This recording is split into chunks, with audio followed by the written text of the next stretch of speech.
Pinagbabantaan umano ang ilang mga kaanak ng mga biktima ng drug war na gusto ngang magtungo ng The Hague, the Netherlands para po sa paglilitis kay dating Pangulong Rodrigo Duterte. Ayon po kay ICC Assistant to Counsel Attorney Cristina Conti, maraming biktima ang gustong personal na makanood sa pagdinig lalo pat matagal na nila itong hinihintay. Pero hindi pa naman po sila nakakaalis ng bansa ay may natatanggap na raw silang mga pagbabanta mula sa mga Duterte supporters doon. Naghahanta na rin daw sila sa mga pambabash online.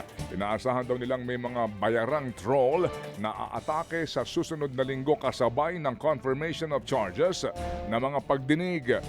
Nahaharapin dapat ng dating Pangulong Duterte na magsisimula po naman sa Pebrero 23. Posible po raw na magharap ang prosecutor ng dalawang testigo na may kinalaman sa pagpapatupad po ng war on drugs.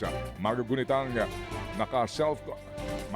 na ang self-confessed Davao Death Squad hitman na si Edgar Matubato at dating police colonel na si Royina Garma ang napaulat na maaaring tumestigo sa kaso ni Duterte. Pero sabi po ni Conti, wala pang nilalabas ang prosecution kung sila ang ihaharap na mga testigo. Sa ngayon po'y nasa pre-trial stage pa lamang ang kaso ni Duterte at posibleng madagdagan pa ang mga tao na kakasuhan at aarestuhin.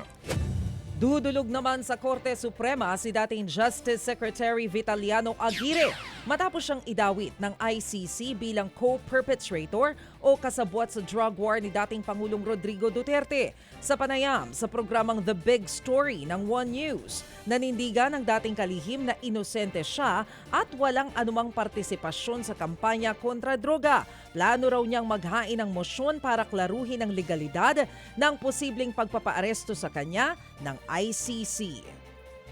It appears na some people or some local organization, even foreign organizations, are calling for the issuance of warrants against us. I hope to file the appropriate case before the Supreme Court so that I could protect my rights as a Filipino. Yan ang tinig ni dating Justice Secretary Vitaliano Aguirre. Sa ibang balita po naman, meron daw pong magsasampa ng ethics complaint laban kay Senador Panfilo Ping Lacson. Ito nga'y nag-uugad daw sa isang spliced o kinatay-katay na video mula sa pagdinig ng Commission on Appointments. Hindi binanggit ni Lacson kung sino ang magrereklamo pero iginiit niyang hindi siya marunong magkatay ng video. Sa isang interview naman ay kinumpirma ni Senador Rodante Marcoleta na meron na siyang draft ng isang ethics complaint pero hindi niya binanggit kung ito'y laban kanino. Ito'y nag-uugat daw sa umano'y paglalabas ng mga maling naratibo tungkol sa kanyang sinabi sa Kalayaan Island Group. Magugunitang umani po ng batiko si Marcoleta sa naging pahayag nito na isuko na lamang umano ang Kalayaan Island Group. Kalaunan po iniliwanag ng senador na kulang sa konteksto ang lumalabas na pahayag. Nasabi niya lang daw ito nang naisuko ang kalayaan dahil sa nagkakaproblema na roon. Hindi binanggit ni Marcoleta kung sino mismo ang nasa likod ng splice video. Pero anya, pinagduktong-duktong ito para gumawa ng maling naratibo na kalaunay po'y ikinagalit nga ng mga taga-Pag-asa Island. Hirap namang tugisin ng mga otoridad ang puganteng si Atong Ang. Ayon sa Interior Department, 10 raid na ang natakasan ng negosyante kahit umabot na sa 20 million pesos ang patong niya sa ulo. Nahaharap si Ang sa patong-patong na kaso kaugnay pa rin sa pagkidnap at pagpatay sa mga nawawalang sabungero. Una nang lumabas sa mga ulat na posibleng tumakas na papuntang Thailand o Cambodia si Ang. Pero itinanggi na rin ng Cambodian government na nagtatago sa kanila ang negosyante. Nangako naman ng DILG na hahanapin nila si Ang at aarestuhin sa lalong madaling panahon. Sa ilang pang tampok na balita, malalaman na po raw sa Disyembre kung sino ang magiging pambato ng oposisyon sa 2028 presidential elections ay talaga naman. Ayon kay Senador Risa Ontiveros, si Vice President Sara Duterte daw ang pinakamalakas na kandidato sa pagkapangulo. Pero nanindigan po ang senadora na hindi sila basta-basta aanib sa mga partido na hindi nila pareho ang mga ipinaglalaban daw. Sa ngayon po ay hindi pa raw po sila bumubuo ng koalisyon sa iba't ibang partido at wala pa rin daw namang nag-aalok sa kanila. Pero meron na rin silang timeline sa pagpili ng kanilang standard bearer. Parang sino nag-interview? Si Maharlika ba yan? Si Cheryl. Ay, pareho lang ba? Ay, sorry po.